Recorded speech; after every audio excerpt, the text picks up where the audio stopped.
নমস্কার, আমি সুষমা। আপনারা সবাই জানেন আসছে সোমবার জন্মাষ্টমী। আজকে আমি চলে গেলাম আমাদের গোপাল সোনা আর শ্রীকৃষ্ণর জন্য জামা কাপড় কিনতে। বেরিয়ে পড়লাম স্কুটি নিয়ে। আমাদের বর্ধমানে বড়বাজারের রাস্তায় আমার স্কুটিটাই সব থেকে কমফর্টেবল লাগে। চলে গেলাম করজন গেটের চত্বরে। তোমরাই দেখো কত রকম রঙিন নানান রকম জিনিস, জামা কাপড়, টুপি, দোলনা, বাঁশি, চুল, আরও কত কী। চারিদিকে তাল, নারকেল আর নানান রকম ফল। আমিও নিয়ে নিলাম এরই মধ্যে আমার পছন্দের জিনিসগুলো। বাজারে বেরিয়েছি, তারপর আবার এই গরম, আইসক্রিম খাবো না এটা হতে পারে?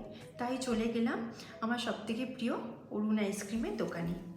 এবার বাড়ি সবার সাথে আর আপনাদের সাথেও শেয়ার করে নিলাম আমি কি কি কিনলাম।